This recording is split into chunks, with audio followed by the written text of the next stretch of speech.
मेरे प्रिय दर्शकों नमस्कार। दर्शकों, ऋषु ज्योतिष में आपका स्वागत है। ऋषु ज्योतिष समय समय पर आपका मार्गदर्शन करता रहा है। सबसे पहले तो मैं आपका बहुत धन्यवाद देना चाहूंगा कि आप मेरे वीडियो बड़ी उत्सुकता से देख रहे हैं और आशा करता हूं आगे भी देखते रहेंगे। आज के एक महत्वपूर्ण वीडियो में हम एक कन्या की कुंडली पर विचार करेंगे। दर्शकों, अभी श्राद्ध पक्ष आने वाला है, उसके बाद नवरात्रि भी आएगी, दीपावली भी आएगी और देव उठावनी एकादशी भी आएगी और समय का चक्र ये चलता रहेगा। हर जातक, पुरुष जातक अपना जीवन साथी लड़की ढूंढ रहा है और कन्या पक्ष वाले उसके जीवन साथी के लिए पुरुष ढूंढ रहे हैं। यह सिलसिला चलता रहेगा और जीवन इसी के ऊपर चलता रहेगा। लेकिन मैं आज आपको यह कहना चाहूंगा, जो ऐसी कुंडली का मैं विश्लेषण करने जा रहा हूं, ऐसी कुंडली अगर आपके पास किसी कन्या की आती है तो एकदम बिना सोचे हां कर लेना। ऐसा योग करना, बड़ी भाग्यवान करना, योग कारक करना, चरित्रवान करना, सभी का सुख दुख समझने वाली कन्या बड़ी मुश्किल से मिलती है। आइए ऐसी जातका की कुंडली पर विचार करेंगे। उसकी कुंडली में क्या है, आपकी भी कुंडली में हो सकता है, आपकी बेटी की कुंडली में भी हो सकता है, या बेटे की कुंडली में भी हो सकता है, किसी में भी हो सकता है। आपका लगन कोई भी हो, यह सप्तम भाव है। सप्तम भाव जीवन साथी का भाव है। इसमें शुभ ग्रह हो और लगन में जहां है, लगन का स्वामी शुभ स्थिति में हो, ऐसी कन्या राजयोग कारक होती है। उसको ऐश्वर्यशाली कहा गया है। सप्तम भाव में शुभ ग्रह हो और लग्नेश शुभ स्थिति में हो, ऐसी कन्या ऐश्वर्यशाली कहा गया है। इसके साथ साथ इस कन्या की कुंडली में हम आपका मार्गदर्शन करेंगे कि लग्नेश पंचम भाव में हो और दशमेश पंचम भाव में हो तो एक अच्छा राजयोग बनता है। और आपका मार्गदर्शन करेंगे चंद्रमा से सप्तम गुरु गजकेसरी योग भी बनाता है और उच्च का गुरु है हंस महापुरुष योग भी बनाता है। ये सारे योग इस जातिका की कुंडली में है। दर्शकों, जब दीवारें अच्छी होती हैं तो उसमें कलर और पेंट लगाने से आनंद आता है, घर अच्छा लगता है। अगर किसी बालक का, चाहे लड़की हो या लड़का हो, ग्रह योग अच्छा हो तो देखो, जहां अच्छा है बुराई तो होगी, कुछ ना कुछ अशुभ योग भी होंगे, उनका आसानी से उपाय किया जा सकता है। और ऐसे योग भी है, उपाय नहीं करने से भी मंजिल ले लेंगे, लेकिन त्रुटिपूर्ण प्रभाव लेगा, परेशानी रहेगी। अगर आपने उपाय कर लिया तो उनको हाथ से मंजिल आ जाएगी और परेशानियां भी कम होंगी। तो इन्हीं पर हम आज विचार करते हैं। सप्तम भाव में शुभ ग्रह और लग्नेश शुभ स्थिति में हो, ऐसी कन्या ऐश्वर्यशाली होती है। दशमेश पंचम भाव में हो या लग्नेश भी पंचम भाव में हो, गुणवान होती है, बुद्धिमान होती है। और चंद्रमा से सप्तम गुरु गजकेसरी योग, हंस महापुरुष योग भी बना रहा है। तो आइए विचार करते हैं। कन्या जातिका का जन्म 17 फरवरी 2002 शुक्ल पक्ष 12 श्रवण नक्षत्र 2 में मंगलवार को हुआ। श्रवण नक्षत्र स्वर्ण कुमार जैसा होता है, माता पिता की सेवा करने वाला होता है और अगर ग्रह योग भी अच्छा हो तो सोने पर सुहागा हो जाता है। जन्म के समय पर मीन लगन उदय हुआ, लगन के 15 अंश हैं। तीसरे भाव में वृषभ राशि में राहु 18 डिग्री लेकर के विराजमान है। चतुर्थ भाव में शनि 4 डिग्री लेकर के विराजमान है और पंचम भाव में कर्क राशि में गुरु उच्च राशि में 15 डिग्री लेकर विराजमान है। गुरु लग्नेश है। लग्नेश पंचम भाव में उच्च राशि में है। छठे भाव में मंगल अपनी मित्र राशि में है, 18 डिग्री लेकर विराजमान है। और सप्तम भाव में सूर्य और बुध है। बुध की 18 डिग्री है, सूर्य की 36 डिग्री है। बुध अस्त नहीं है, बुधादित्य योग भी बना रहा है और वेशी योग भी बना रहा है, क्योंकि सूर्य से आगे बुध और शुक्र हैं। यह भी एक अच्छा योग बना रहा है। अष्टम भाव में तुला राशि, तुला राशि में शुक्र, कितना अच्छा। अष्टमेश अपने भाव में है। नवम भाव में वृश्चिक राशि वृश्चिक सारण में केतु 18 डिग्री लेकर विराजमान है। वही एकादश भाव में मकर राशि में चंद्रमा 15 डिग्री लेकर विराजमान है। शुक्ल पक्ष द्वादशी का चंद्रमा है, चंद्रमा बलवान है। दर्शकों, मीन लगन वाले हम हमेशा ही बताते हैं वो भगवान के प्रति आस्तिक होते हैं, श्रद्धावान होते हैं, धर्म पालक होते हैं, अतिथि सेवक होते हैं।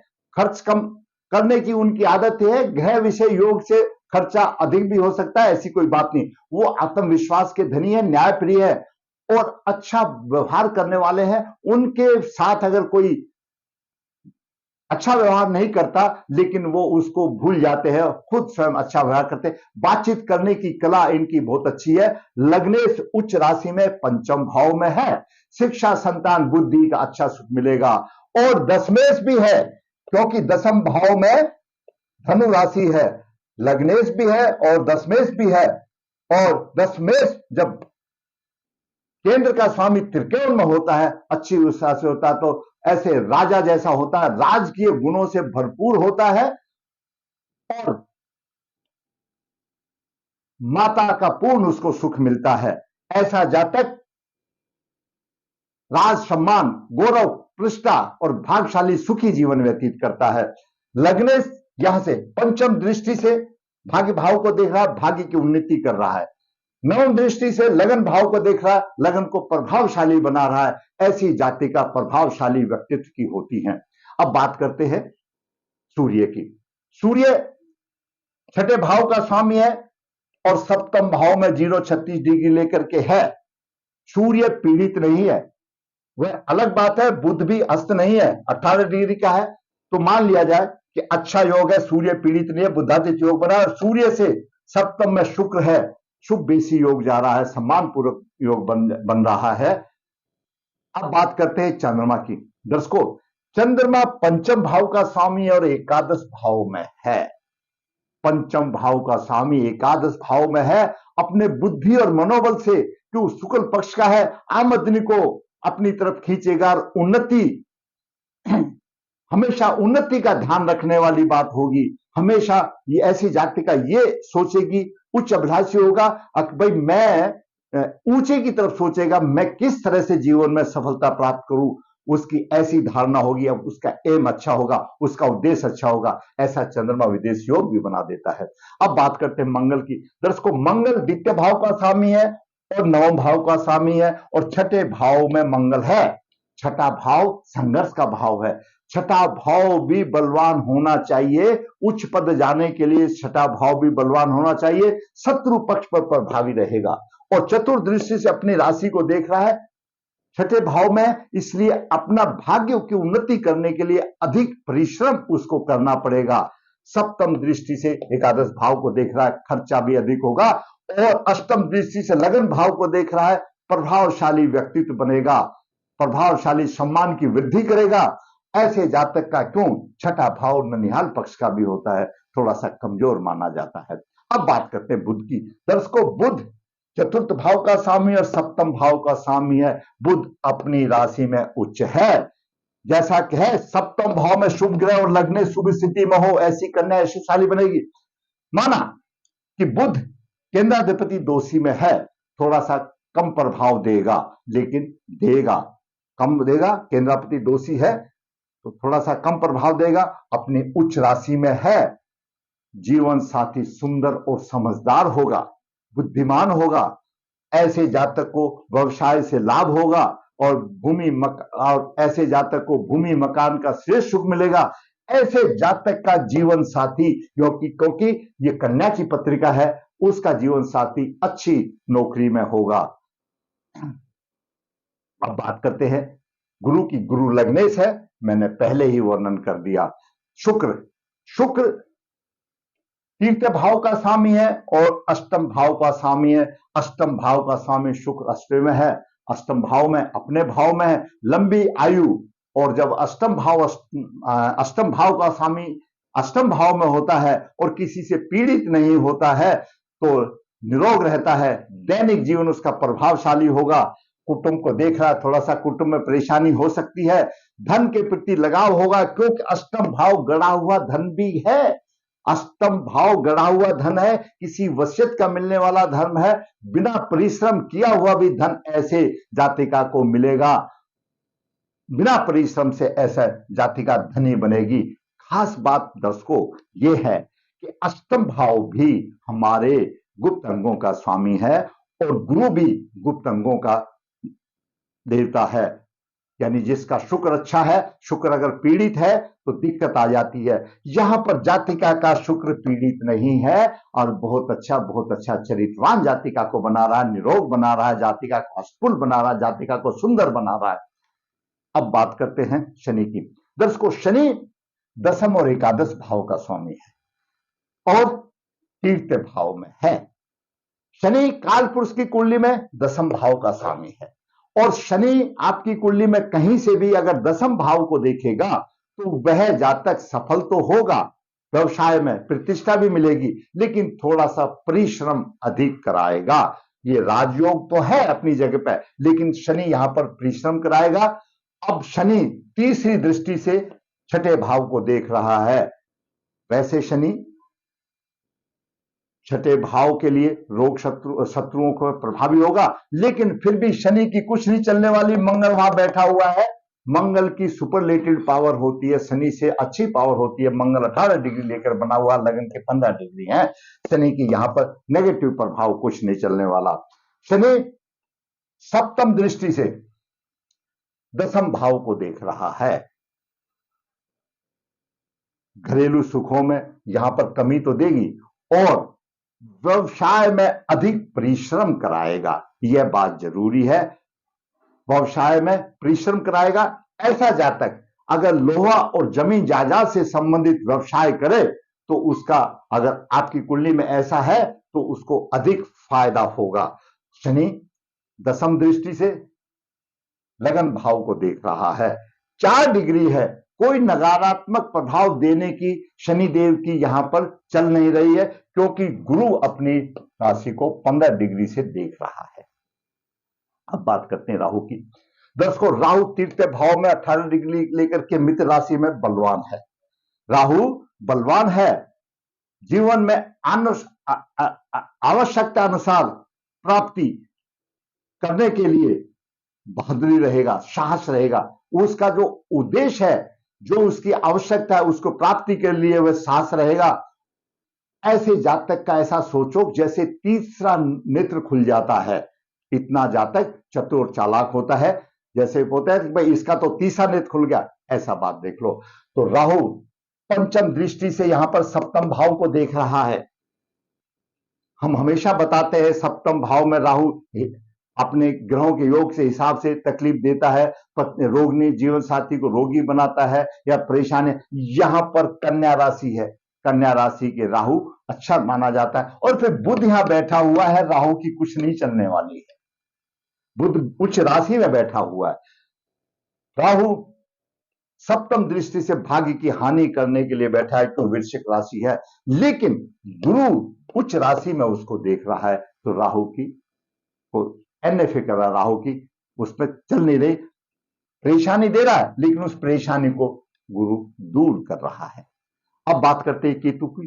केतु नवम भाव में है, भाग्य के पक्ष में कठिनाई होगी, साहस होगी, धर्म की कमी होगी, लेकिन गुरु यहां पर भी देख रहा है।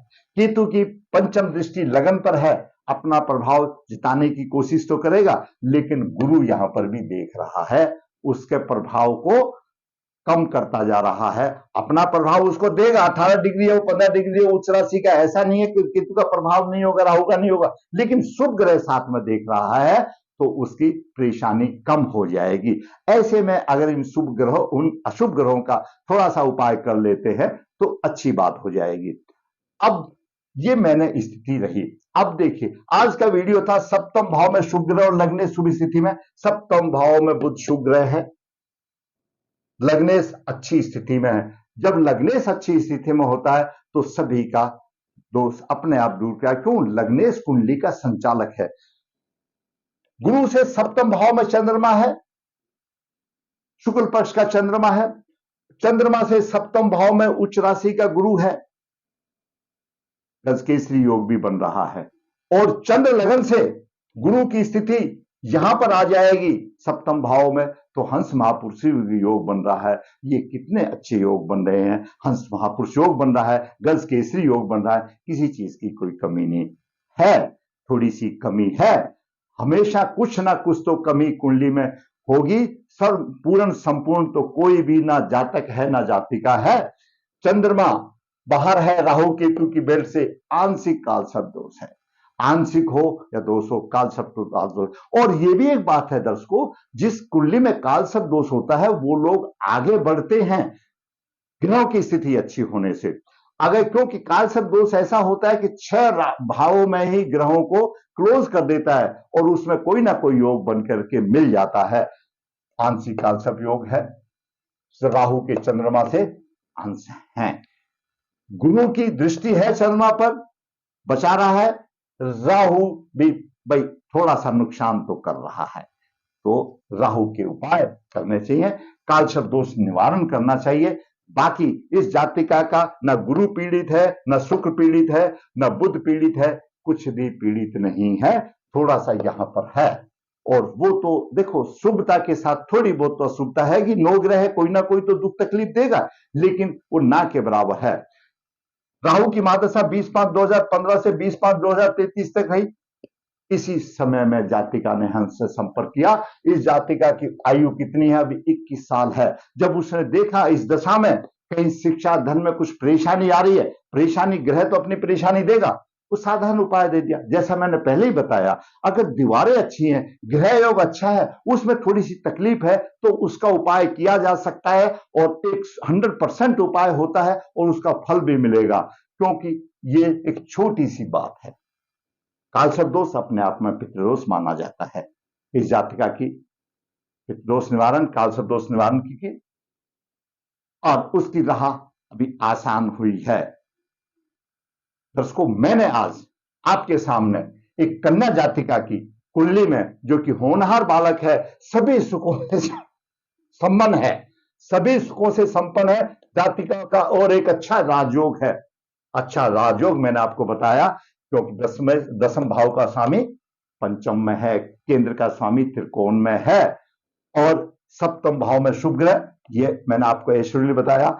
10वें पंचम भाव में लगने से पंचम भाव में राजयोग बन गया। चंद्रमा से सप्तम गुरु गज के से योग हंस पहुंच गया। और बालक को चाहिए क्या? कितने अच्छे योग हैं। अगर ऐसी कन्या की कुंडली मिलती है तो एकदम बिना सोचे विचारे हाँ कर दो। शादी तो इसकी भी होनी है, अच्छी होनी है, क्या पता आपके नसीब में ही हो। दर्शकों, मैंने इस कन्या की कुंडली को लेकर आपका मार्गदर्शन किया।